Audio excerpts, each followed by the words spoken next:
Olá, seja bem-vindo a mais uma conversa sobre o país que se segue, um projeto da Fundação Francisco Manuel dos Santos sobre o tempo que estamos a viver, mas sobretudo sobre o futuro que estamos a construir para depois da pandemia. O tema de hoje é laços sociais. Como é que estamos a viver uns com os outros? Como é que estamos a viver uns sem os outros? Como é que estamos a lidar com tensões, com solidão, com o facto de estarmos confinados em casa? A nossa convidada de hoje é a Luísa Lima.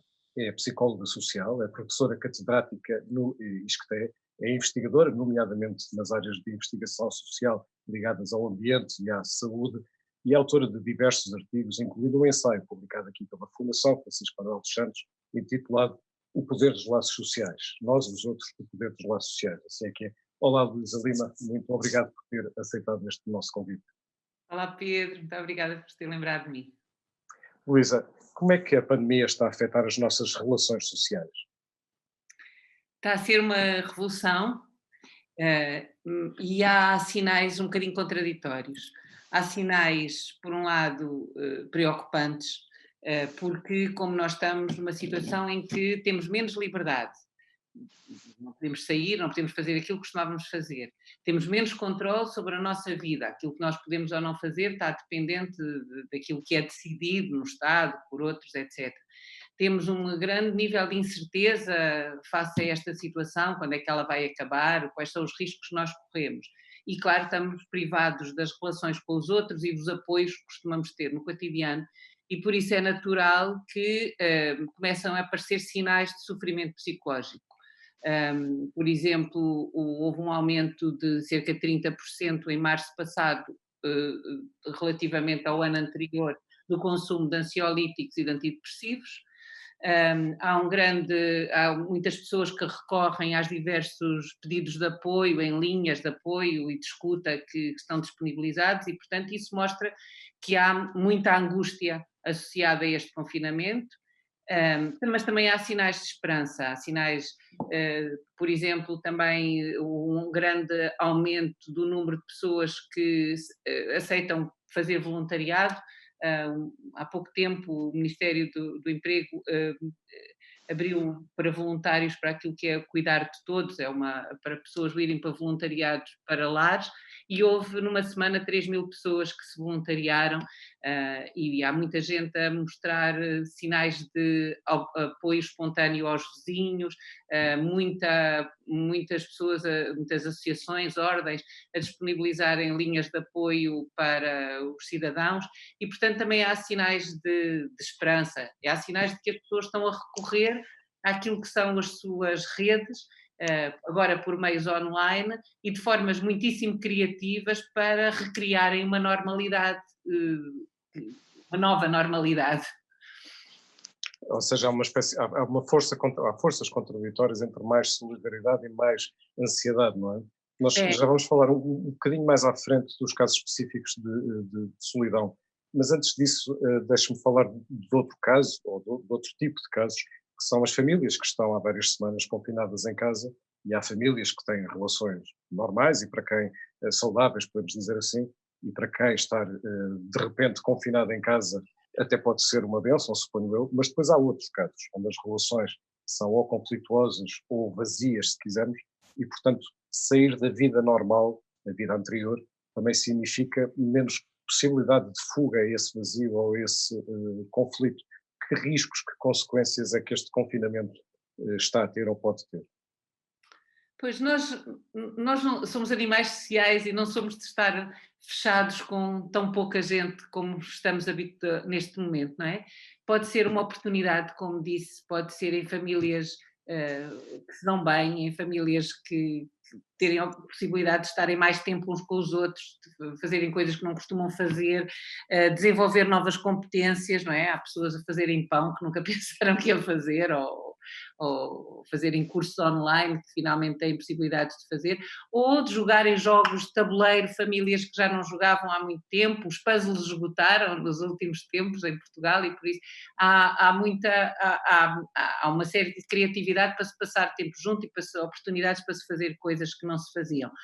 Mas há riscos, desde logo, em termos da densidade. Só o facto de estar tanta gente no mesmo espaço que normalmente não estavam tanto tempo confinados no mesmo espaço, só isso aumenta o stress pela própria densidade ocupacional. E ao estarmos todos confinados, é mais natural que, estando mais estressados, seja mais fácil as pessoas irritarem-se, e começa-se a falar de burnout dos pais, não é? Que ao mesmo tempo têm de gerir muitas vezes o seu teletrabalho com a sua vida familiar.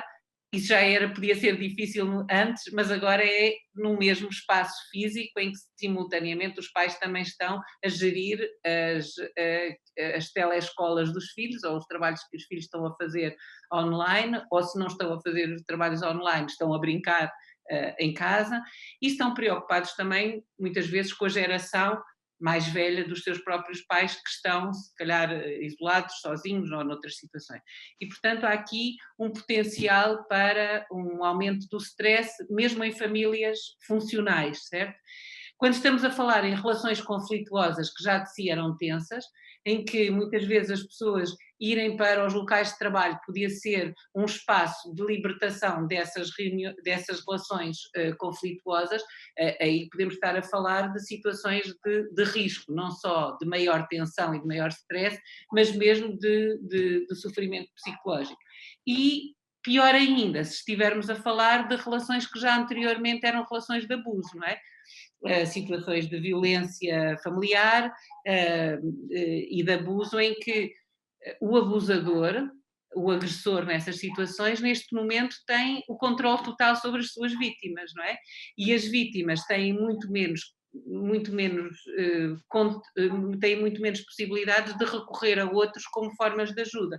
Por exemplo, miúdos que estão na escola, os professores, os educadores vão tendo alguma sensibilidade para detectar alguns sinais de sofrimento dos miúdos, e os miúdos podem mesmo falar com eles sobre problemas que tenham.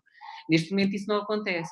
Situações de abuso sobre pessoas mais velhas, isso também não acontece, as pessoas não têm desculpa, aliás não podem sair de casa, pessoas com mais de 65 não devem sair de casa, não é? E portanto estão têm a sua vida totalmente controlada pelo eventual agressor, não é? E essa situação é evidentemente uma situação que acarreta riscos, em alguns casos mesmo físicos, não é? Porque estamos a falar muitas vezes não só de violência psicológica, mas de violência física sobre as pessoas, ou de situações de negligência, no caso das pessoas mais velhas, em que o maltrato pode ser exatamente não o abuso físico, mas a própria negligência de não ser tratado, não ser cuidado como devia ser.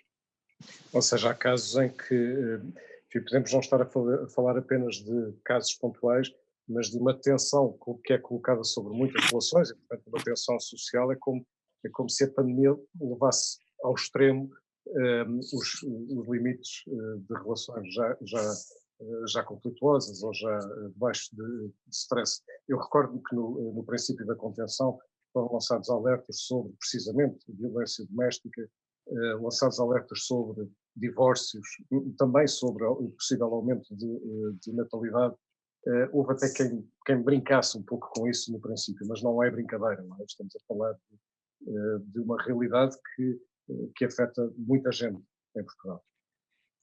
Pois, porque as relações, as relações vão sendo construídas, e às vezes as relações podem ser insatisfatórias, mas as pessoas arranjam uma maneira de viverem com essas relações insatisfatórias, desde que tenham alternativas a essas relações. Quer dizer, uma pessoa pode ter uma relação conjugal que não é muito positiva, mas não está muito tempo com o seu marido ou com a sua mulher, não é? Tem o trabalho, tem outras atividades em que se calhar pode encontrar outro tipo de gratificações na sua vida. E quando está confinada àquele casamento que se calhar já não estava tão bom como esteve noutras alturas, subitamente as pessoas percebem que têm muito pouco a ver umas com as outras, e no cotidiano, 24 horas por dia juntos, torna-se doloroso, e por isso as pessoas podem e como acho que já aconteceu, neste caso cá em Portugal, e como parece que aconteceu na China, hum, as pessoas que nessa altura percebem que de facto não querem continuar a viver com aquela pessoa. E por isso. Mas também pode acontecer o contrário, não é? E termos um boom de natalidade aqui não é incompatível, porque podemos estar a falar de casais diferentes, não é? Em que possa haver um aumento da intimidade e uma descoberta de novas formas de estarem juntos que leve a que queiram ter mais crianças e, portanto, desenvolver exatamente a família nesta pandemia. Há outro caso que falávamos há pouco, que são os casos de solidão. Em Portugal tem muitos casos de solidão, sobretudo entre a população mais idosa, mais velha. Que consequências é que esta pandemia pode ter do ponto de vista de saúde pública? A solidão faz mal à saúde. Isto é muito claro, os médicos da área da saúde pública têm isto como muito claro, e os psicólogos e os sociólogos também, que quem tem poucas relações sociais tem mais probabilidade de ficar doente e tem mais probabilidade de morrer cedo. E pelo contrário, que as pessoas que estão bem integradas socialmente, têm uma boa rede de amigos, têm uma boa rede familiar, e que têm mais saúde e vivem mais tempo.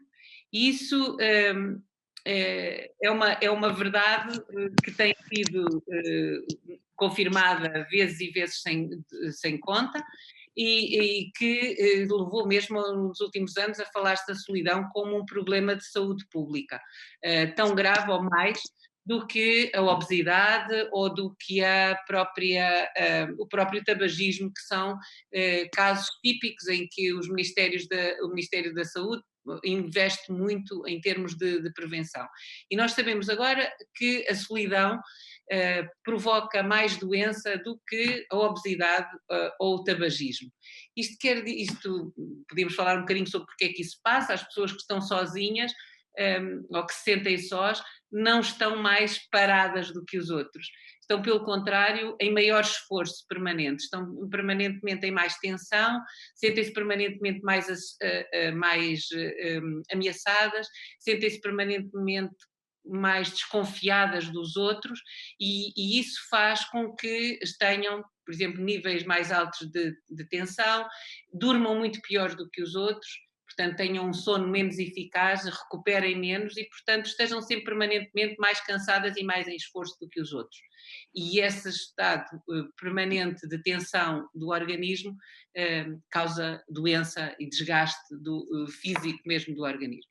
E, portanto, quando estamos a dizer que a solidão provoca doença, já sabemos que está associada a mais mortalidade e a mais doenças, de uma maneira geral, a morbilidade e mortalidade.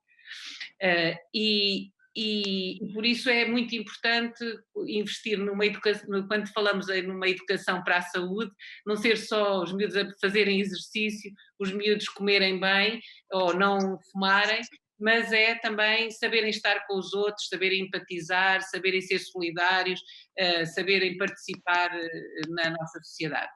Mas voltando agora à pandemia, as pessoas que estavam sozinhas já sofriam e vão sofrer mais, porque as redes sociais e o digital, que nós todos passamos a utilizar muito mais nestas últimas semanas, não é? Funcionam para manter relações que já existem, não é? Nós falamos, telefonamos, fazemos videochamadas, mandamos WhatsApps, tudo isso. Às redes de contactos que já tinham, as redes sociais são muito boas para manter e continuar relações que nós já tínhamos desenvolvido.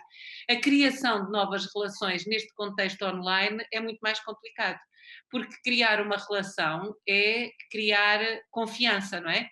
É criar ter uma interação que permita nós podermos confiar nos outros, e dessa maneira, e para confiarmos nos outros temos de nos expor, e isso fazemos mais facilmente ao vivo, de olhos nos olhos, do que numa videoconferência ou no WhatsApp com pessoas que nós conhecemos mal.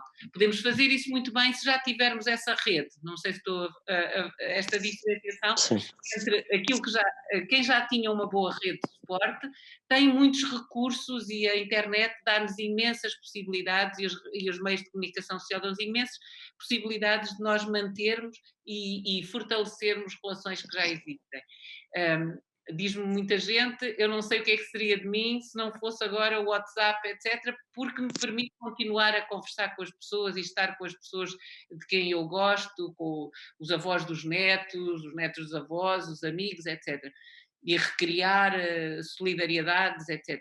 Mas criar relações a partir do nada, através disto, não funciona. Porque cria relações mais superficiais, não é? São relações mais superficiais, mas isso também nos leva a outra questão, que é a questão de pertença, não é? De pertencermos a um coletivo, porque nós todos sentimos-nos iguais perante a pandemia, mas a verdade é que depois todos nós temos circunstâncias diferentes.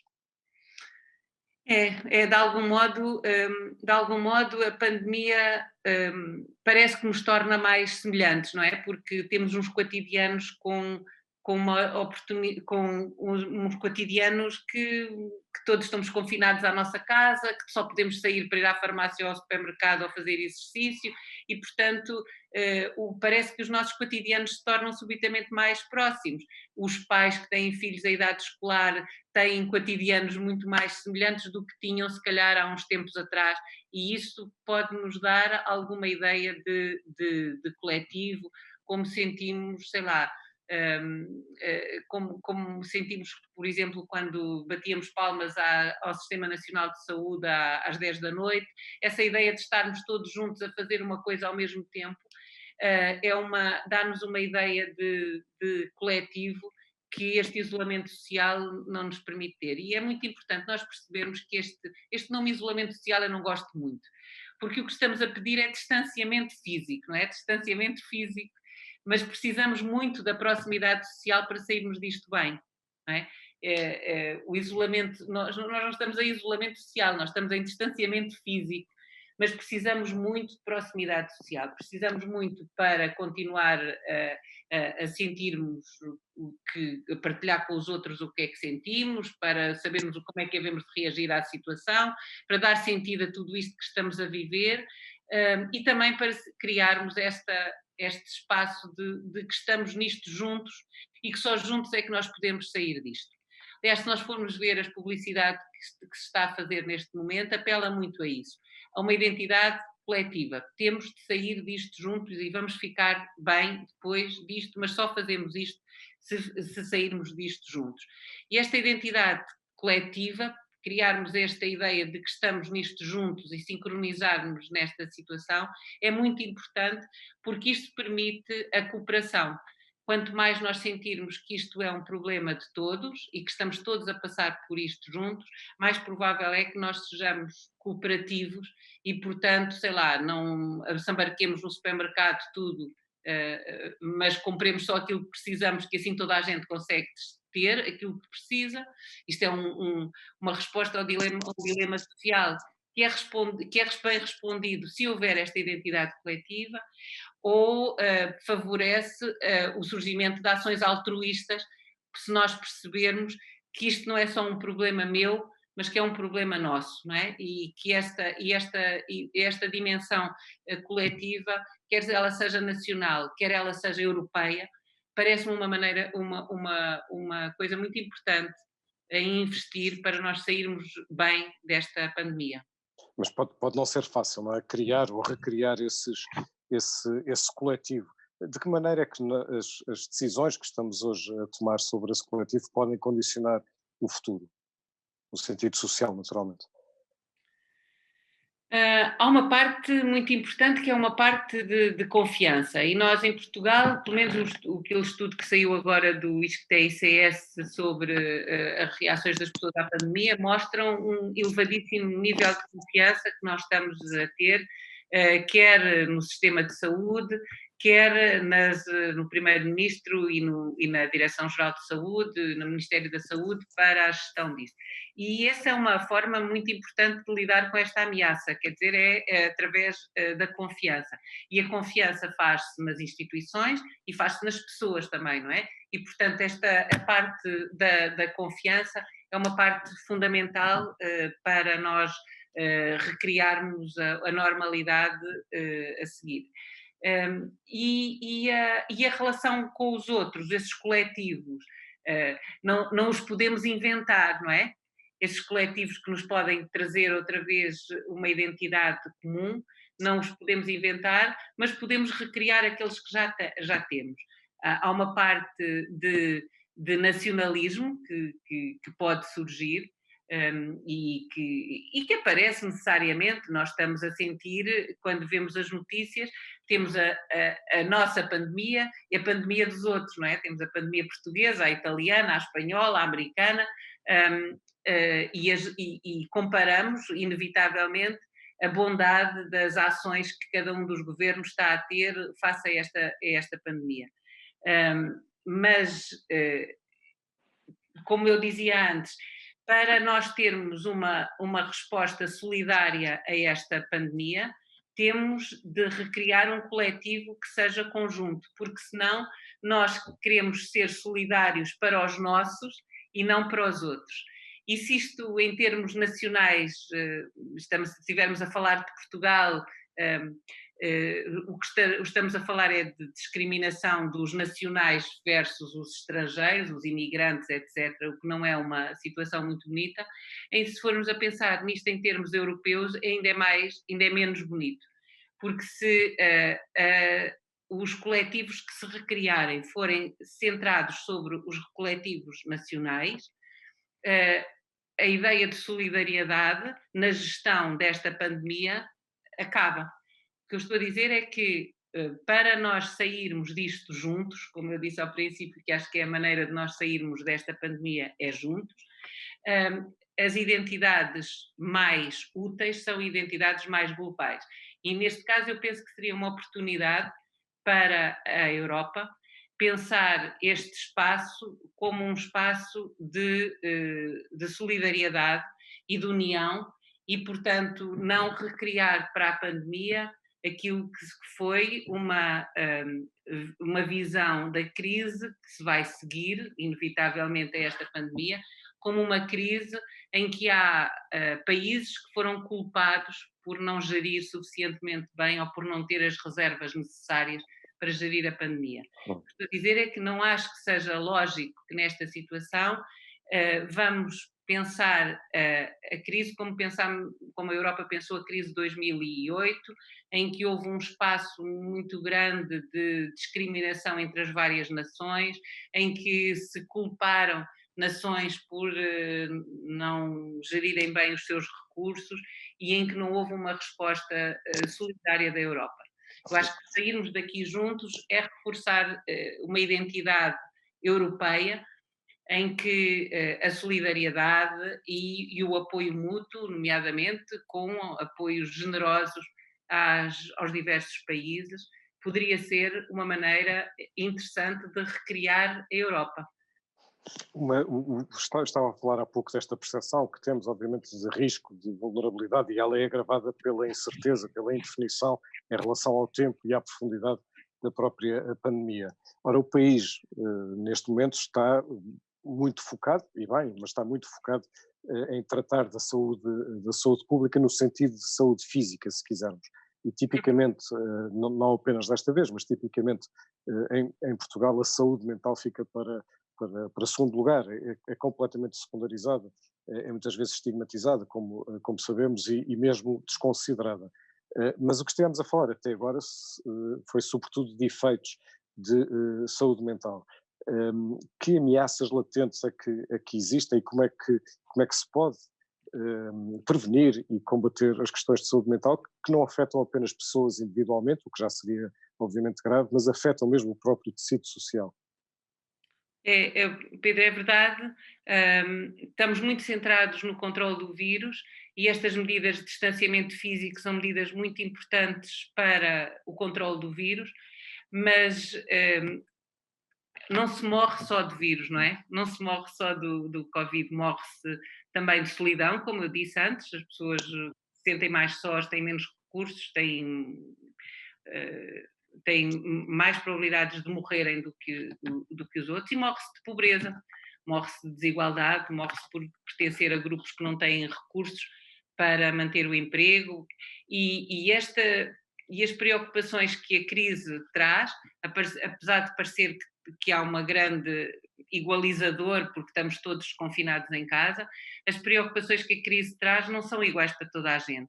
As pessoas que já tinham empregos mais estáveis e mais instáveis e que tinham já dificuldades económicas maiores, com esta situação estão a viver dificuldades muito maiores do que quem tem um emprego mais estável e uma vida mais confortável. E portanto, esta situação de ameaça vai tornar ainda mais vulnerável quem era vulnerável e tem grande probabilidade de trazer doença e trazer morte às pessoas mais desprotegidas. A saúde mental, como disse, é menos considerada do que a outra, e há sinais preocupantes, eu acho, de aumentos de stress, ansiedade, depressão na nossa sociedade, até porque nós já tínhamos, em comparação com os outros países, e há vários estudos que mostram isto, níveis de ansiedade e depressão mais elevados do que qualquer outro país da Europa. Nós já consumíamos níveis mais elevados de ansiolíticos e antidepressivos do que qualquer outro país da Europa, tínhamos níveis mais elevados de sofrimento psicológico, e esta situação de ameaça e de incerteza só vai aumentar, claro. E, portanto, temos aqui grande potencial de sofrimento, e isso é uma coisa que não gostia muito. E olhando por esse potencial e pegando um bocadinho também no que disse no princípio, que é, enfim, naquela divisão naquela divisão de possibilidades entre mais ansiedade e mais solidariedade, afinal, na saúde mental, que países se segue? Pois, eu espero que saiamos melhores disto, mas tenho a certeza de que há muita gente que vai sair a sofrer muito. E por isso é que a parte da solidariedade e do altruísmo tem de ser uma dimensão muito importante, porque nós temos de tomar conta uns dos outros. Temos de tomar conta uns dos outros, porque vai haver muita gente a precisar de ajuda, e os que puderem dar têm a obrigação de dar. Porque se eu sei que uma pessoa está sozinha, eu sei que ela não vai pedir ajuda porque não pode, se calhar sou eu que tenho de ir ter com ela e não é ela que tem de me vir pedir ajuda a mim, porque ela não vai ser capaz. E não podemos ter uma sociedade em que todos vão para o consultório do psicólogo ou do psiquiatra. E acho que pode haver espaço para que nós nos ajudemos uns aos outros, se nos virmos como um coletivo e como se percebermos que só podemos sair disto juntos e não sozinhos. Temos de perceber que a empatia é uma arma para sairmos disto bem. Perceber que o problema não é só nosso e perceber e pensar como é que podemos ajudar as outras pessoas, acho que é uma maneira de fugir àquilo que nos vai ser posto como uma alternativa, que é termos medo uns dos outros. Eu não quero viver numa sociedade em que as pessoas tenham medo umas das outras, porque podem se contagiar, ou porque quero viver numa sociedade em que nós confiamos uns nos outros. E esse potencial de confiança só pode existir se nós acharmos que todos juntos é que podemos sair disto. Portanto, é uma sociedade que espera que seja não só mais solidária, mas também com mais capacidade de empatia. A empatia é conseguirmos colocar-nos no lugar do outro, sem medo do outro, e também sem culpabilização, segundo percebo do que disse há minutos, sobre, enfim, a propósito da altura da Europa, ou do que se tinha passado, do que se passou na Europa em crises anteriores, portanto, sem essa culpabilização. Sim, eu acho que é uma oportunidade para a Europa se reconstruir. enquanto espaço de solidariedade, até por oposição aos Estados Unidos e à maneira como os Estados Unidos estão e vão gerir esta crise. Eu acho que pode ser uma maneira de nós tentarmos uma visão de solidariedade e de apoio que nos ajuda a reconstruir a Europa, que não seja só uma Europa económica, mas que seja também uma Europa de pessoas. Luísa, e no seu caso, nós todos estamos a confrontar-nos com coisas novas. Que Luísa Lima se segue? Olha, eu tenho-me dado conta, quer dizer, eu já sabia a importância dos laços sociais, mas tenho-me dado conta da falta que me faz a parte física das relações com as pessoas. Sei lá, o abraço, o cheiro, o toque, essa parte.